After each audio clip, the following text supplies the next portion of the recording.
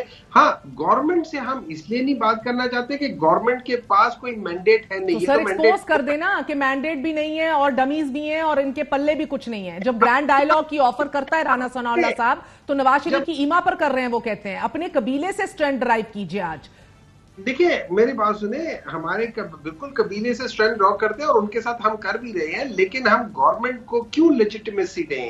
ہم گورنمنٹ کے ساتھ کیوں بات کریں؟ اگر ان تو لوگوں پھر نے اگر غیر میں آؤٹ سر آپ ایک غیر سیاسی قوت کو ڈائیلاگ کر کے لیجیٹیمیسی دینے کو تیار ہیں، اسٹیبلشمنٹ کو آئینی حدود تک محدود رکھنے کی باتیں آپ کرتے ہیں. ہیئر می آؤٹ سینیٹر صاحب، hear me out, hear me out sir, hear me out for a second.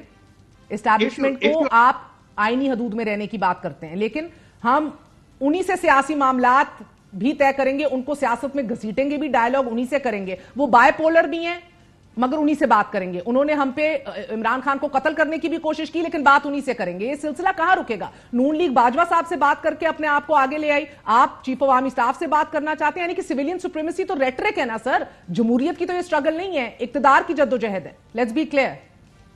ٹھیک ہے دیکھیں نا، انسٹیڈ آف آپ مجھے یہ باتیں بتائیں، اس وقت جو لوگ ان سو کالڈ ان پاور ہیں، why don't they do it؟ آپ مجھے یہ بات بتائیں. سر وہ تو ان پاور ہیں، they don't need to talk to anybody. It suits them very well for you to be scraping right now.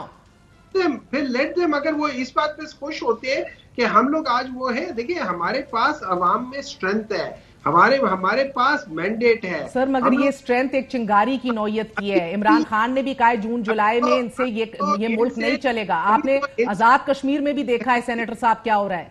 مہر جی آپ نے شروع میں کوئی 15 منٹ کا انٹرو دیا، ابھی تھوڑا سا مجھے بول لینے دیجئے نا. ٹھیک ہے، اس میں یہ ہے کہ ان لوگوں نے اپنا جو بھی کیا ہوا ہے نا، ان کے پاس تو ابھی ان سے صرف 77 سیٹیں مائنس ہوئی ہیں. انشاءاللہ تعالیٰ آپ دیکھیں گی کہ اگلے 80 اور ان سے مائنس ہوں گی. ابھی 20 تاریخ کو اسلام آباد کی 3 مائنس ہوں گی. اس کے بعد آپ دیکھیں گے دیر آر اندر 57 58 اندر وہ جو کہ اس وقت اس میں ہے ساری یہ ٹریبونلز میں. اور ان لوگوں یہ کر کیا رہے ہیں؟ ان لوگوں نے چیف جسٹس آف لاہور سے 6 سیٹیں 6 ججز مانگے تھے ٹریبونل کی، انہوں نے دیے. تو الیکشن کمیشن وہ مان نہیں رہا. کیوں؟ ان کے لحاظ سے وہ انڈیپینڈنٹ ججز ہیں، وہ اپنی مطلب کے ججز مانگ رہے ہیں. یہ الیکشن کمیشن کا کیا کام ہے؟ دیکھیں بات یہ ہو رہی ہے پاکستان میں اس وقت پرابلم جو ہے نا، 2 بہت بڑے میجر پرابلم ہیں. ایک جو جن لوگوں کو سیاست میں نہیں ہونا چاہتا وہ آ رہے، اور ان لوگوں نے ہی ان کو انسٹال کیا. اور سر مجھے اجازت دیجئے، مسئلہ یہ ہے کہ جو سیاست میں نہیں آنا چاہتے اور بقول آپ کے فارم 47 کے اندر رد و بدل کرتے ہیں، آپ ان کو مزید گھسیٹ کے اپنی سیاسی بقا چاہ رہے ہیں، لیجیٹیمیسی چاہ رہے ہیں. This won't make them non political, this will make them even more political than ever before. دیکھیے یہ جو پریس کانفرنس ہوا تھا دیٹ واز آل پولیٹیکل. اس کے اندر سارے پولیٹیکل نیریٹیوز تھے، اس میں کوئی ایسی چیز نہیں تھی جو نان پولیٹیکل ہو. اس میں ساری باتیں پولیٹیکل تھیں. Because you're demanding، آپ تقاضا کر رہے ہیں کہ ہم سے بات کرو. خان صاحب جب باجوہ سے 4 دفعہ ملتے ہیں، کیوں ملتے ہیں؟ آج بھی کیوں بات کرتے ہیں کہ بھئی بات صرف ان سے ہوگی؟ And then ایک تو باجوہ صاحب نے خود ہی ایکسیپٹ کیا تھا کہ they were political.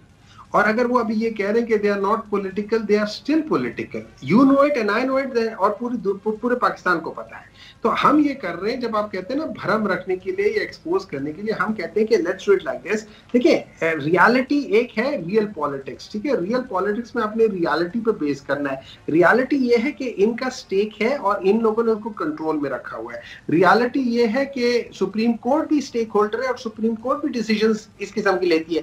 ریالٹی یہ ہے کہ ہمارے جو پولیٹیکل پارٹیز ہیں وہ بھی اس میں ہمارے سمیت ہر ایک نے غلط کام کیا. اب سوال یہ ہو جاتا ہے، اور سب سے بڑا جو سٹیک ہولڈر ہے، جو ایکچوئل مالک ہے اس ملک کا، وہ عوام ہے، اور اس کو ہم لوگوں نے بالکل سائڈ پہ کیا ہوا ہے. تو میرے لحاظ سے اگر آپ مجھ سے پوچھیں، یہ جتنے سٹیک ہولڈرز ہیں ان سب کو مل کے بات کرنا چاہیے اور ان چیز کو ونس اینڈ فار آل اس کو سارٹ آؤٹ کرنا. آپ بھی گرینڈ ڈائیلاگ چاہ رہے ہیں؟ میں بالکل گرینڈ ڈائیلاگ چاہ رہا ہوں، اور اس میں یہ سمجھتا ہوں پولیٹیشنز اور اسٹیبلشمنٹ کے ساتھ اس کا حل ایک ہی ہے. وہ حل یہ ہے کہ کانسٹیٹیوشن کو فالو کرے، کیونکہ کانسٹیٹیوشن جو ہے نا یہ اسٹیٹ کو رن کرنے کا صحیح طریقہ ہے. ٹھیک ہے سینیٹر صاحب ذرا سی کلیئرٹی دیجئے کہ آپ گرینڈ ڈائیلاگ جو چاہ رہے ہیں اس میں پولیٹیشنز بھی ہو، اسٹیبلشمنٹ بھی ہو، جوڈیشری بھی ہو.